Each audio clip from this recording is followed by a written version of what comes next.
Hello students, संयुक्त फलन के बाद में अपना अगला टॉपिक है प्रतिलोम फलन, इनवर्स फंक्शन और बहुत ही इंपॉर्टेंट टॉपिक है। आज उसके बारे में अपन विस्तार से पढ़ेंगे। पहले मैं परिभाषा पढ़ लेता हूं।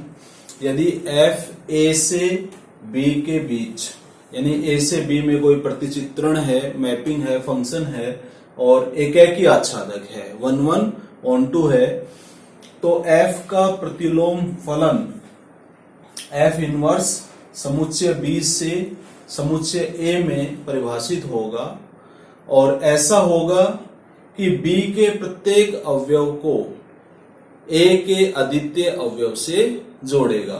और गणितीय रूप से जहां f इनवर्स B बराबर A है और कब है, जब f A बराबर B, यानी फलन f A को B से जोड़ता है तो f इनवर्स B को A से जोड़ता है।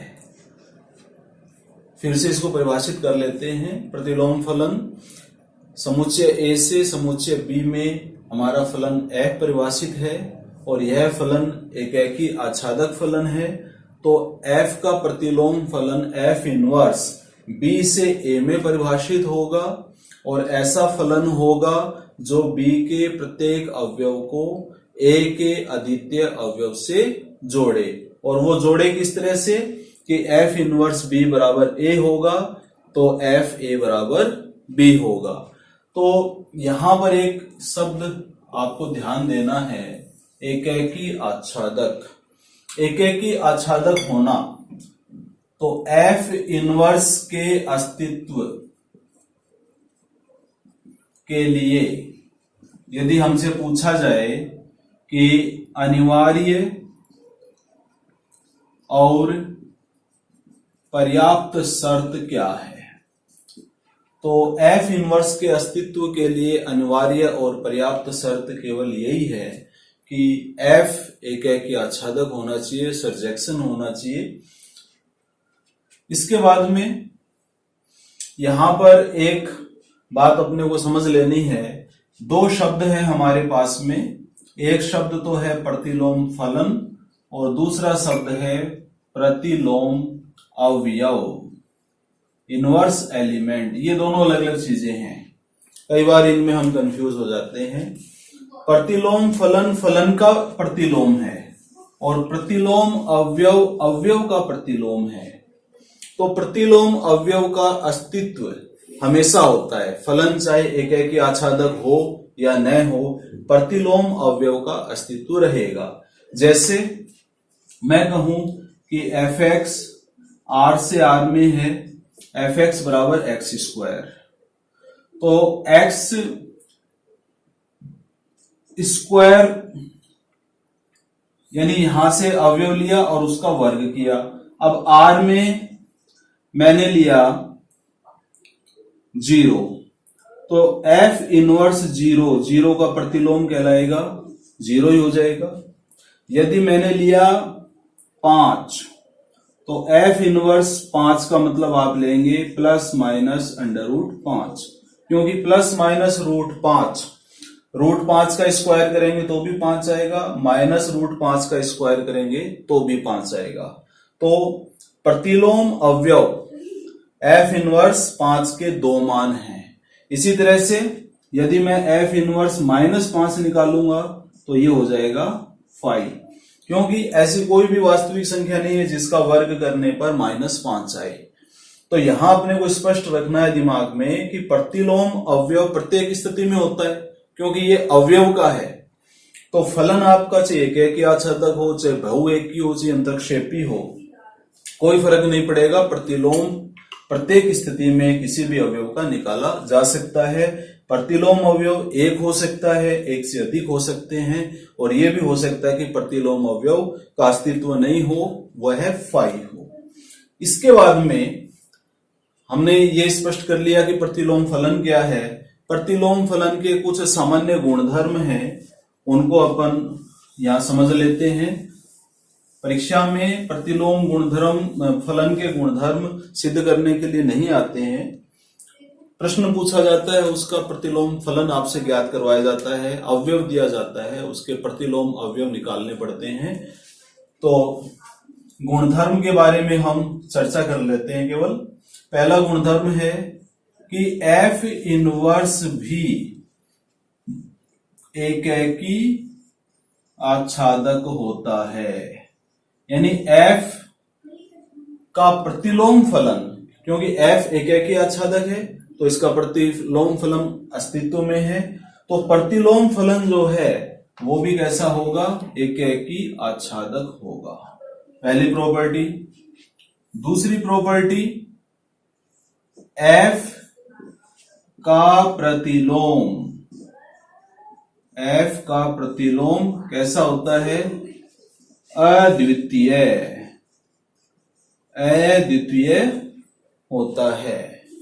यानी ऐसा नहीं होगा कि फलन एफ का प्रतिलोम एक से अधिक फलन हो, एफ का प्रतिलोम फलन अद्वितीय होता है। तीसरा, यदि एफ और जी एकैकी आच्छादक हैं, यदि एफ और जी एकैकी आच्छादक हैं और गोफ परिभाषित है, गोफ परिभाषित है, गोफ संयुक्त फलन कल हमने पढ़ा था, तो यदि गोफ परिभाषित है तो गोफ का inverse f inverse of g inverse होगा। Gof inverse is equal to f inverse of g inverse होगा। ये सामान्य गुणधर्म है कि एकैकी आच्छादक फलन एफ इनवर्स का जो है एफ इनवर्स भी एकैकी आच्छादक होगा, प्रतिलोम अद्वितीय होता है, गोफ का inverse f inverse of g inverse होता है। और एक और हम ध्यान में रख लें कि एफ इनवर्स का प्रतिलोम, यदि हम एफ का प्रतिलोम तो आपने निकाल लिया एफ इनवर्स, लेकिन एफ इनवर्स का प्रतिलोम यानी एफ इनवर्स ऑफ इनवर्स, ये वापस क्या मिल जाएगा हमें, एफ ही मिल जाएगा। तो ये चार इंपॉर्टेंट प्रॉपर्टीज हैं जो अपने को ध्यान में रखनी है। इसके बाद में थोड़ी सी अपन चर्चा कर लेते हैं कि एफ इनवर्स का प्रांत और परिसर, प्रांत, सह प्रांत और परिसर, इसके बारे में। तो आप ये जानते हैं कि एफ कैसा फलन है, एकैकी आच्छादक।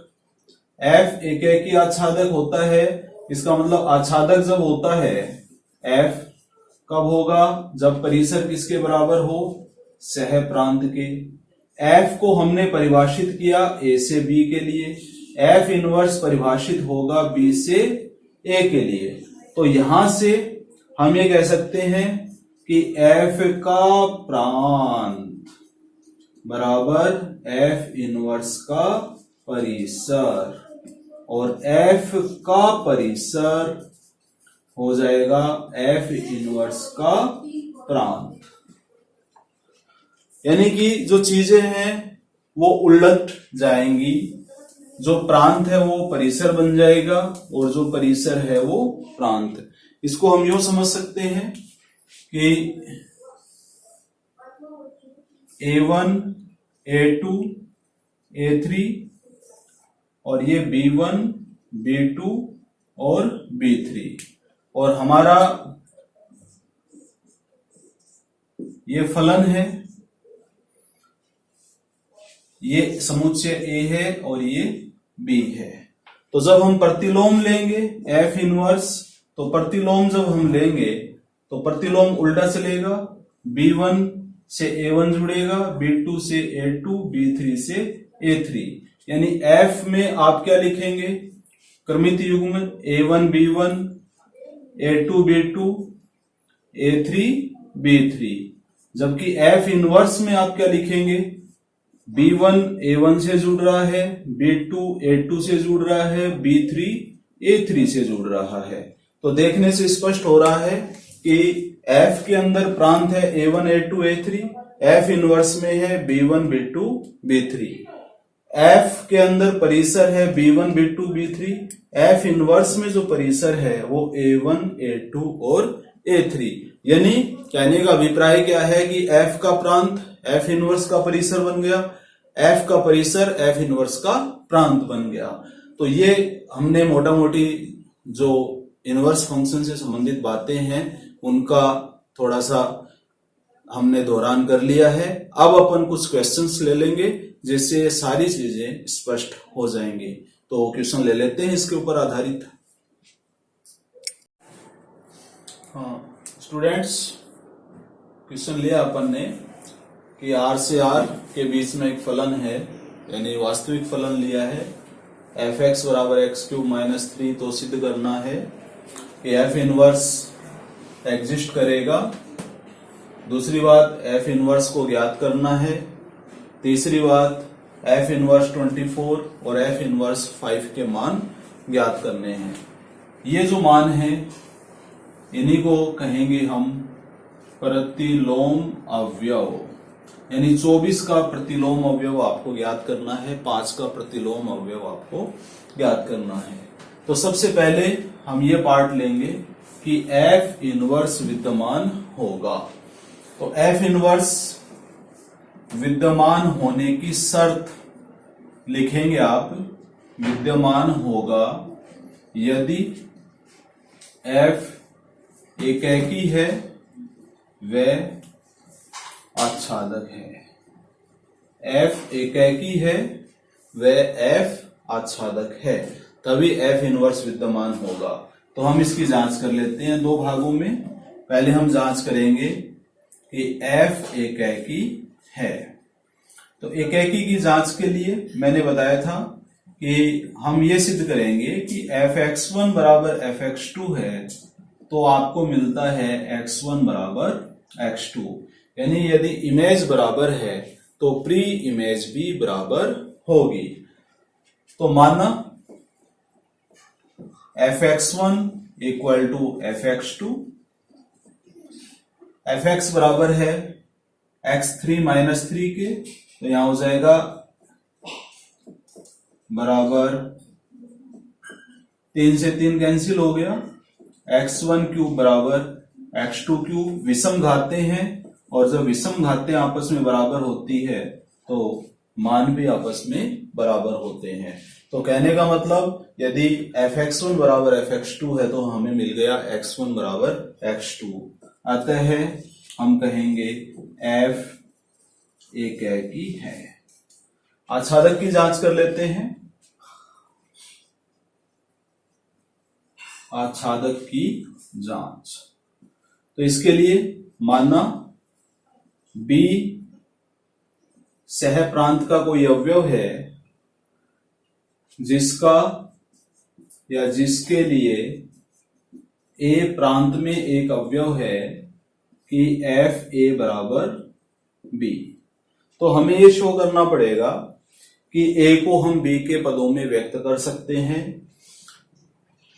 fa बराबर B, तो इसका मतलब a³ - 3 इक्वल टू B। यहां लिख देंगे f की परिभाषा से। f की परिभाषा से हम कह सकते हैं, क्योंकि fx बराबर था x³ - 3, यहां से हमें मिल गया a बराबर b + 3⁻⁴। तो यहां पर हम देख रहे हैं कि b के प्रत्येक मान के लिए b + 3⁻⁴ परिभाषित है। तो हम लिखेंगे b के प्रत्येक मान के लिए b + 3⁻⁴ परिभाषित है। अतः प्रत्येक अवयव का प्रतिलोम अवयव R में है, यानी प्रत्येक अवयव B का कोई भी मान लें आप, उसके लिए b + 3⁻⁴ हमारे पास में ऐसा मान है कि जब हम f निकालें b + 3⁻⁴ का, तो हमें मिल जाएगा b + 3⁻⁴ और इस पूरे की क्यूब -3 जो हल होके वापस क्या आ जाएगी, b आ जाएगी। तो कहने का मतलब है कि b का पूर्व प्रतिबिंब हमारे पास में मौजूद है, यानी हमारा जो फलन है वो आच्छादक भी है, f जो है वो एकैकी भी है। तो ये पहला जो पार्ट है वो सिद्ध हो गया।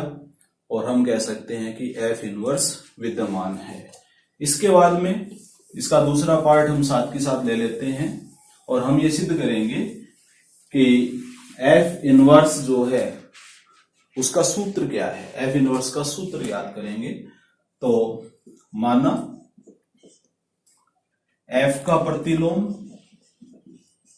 फलन ज्ञात कर रहे हैं, एफ इनवर्स है, तो प्रतिलोम की परिभाषा से f inverse y equal to x implies f x equal to y, यानी एफ इनवर्स y यदि हमें x देता है तो एफ एक्स हमें क्या देगा, y देगा। It means f x equal to y, तो y किसके बराबर हो जाएगी, एक्स क्यूब माइनस 3 के, और यहां से हमें x क्या मिल गया, y प्लस 3 की पावर 1/3।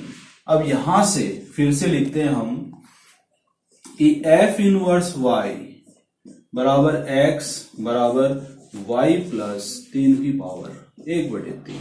तो हम कह सकते हैं y की जगह x काम में ले लें तो f इनवर्स x बराबर x प्लस 3 की पावर 1/3, क्योंकि परिपाटी है हमारी, प्रांत के अवयव हम x से डिनोट करते हैं। फिर से समझ लीजिए, इसमें कई बच्चे कंफ्यूज हो जाते हैं। f का प्रतिलोम f इनवर्स है, तो f इनवर्स y बराबर x कब होगा, जब fx बराबर y होगा।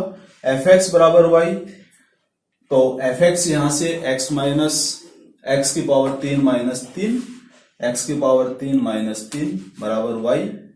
x का मान आपने ज्ञात कर लिया, y प्लस 3 की पावर 1/3। यहां से f इनवर्स y बराबर x बराबर y प्लस 3 की पावर 1/3। तो इन दोनों में से y की जगह हम x लिख लेंगे, क्योंकि फलन के अंदर हमें जानते हैं कि जब आप प्रांत की बात करते हैं तो प्रांत के अवयव को x से लिखा जाता है। तो जो f का परिसर था अब वो f इनवर्स के लिए प्रांत बन चुका है, इसलिए हम f इनवर्स x बराबर x प्लस 3 की पावर 1/3, और f इनवर्स भी r से r में ही होगा क्योंकि वास्तविक फलन है। इसके बाद में इसका तीसरा पार्ट ले लेते हैं कि f इनवर्स 24 और f इनवर्स 5 के मान ज्ञात करना, क्योंकि f इनवर्स एक ही फलन है, आच्छादक फलन है, इसलिए f इनवर्स 24 का मान एक ही संख्या प्राप्त होगी हमें।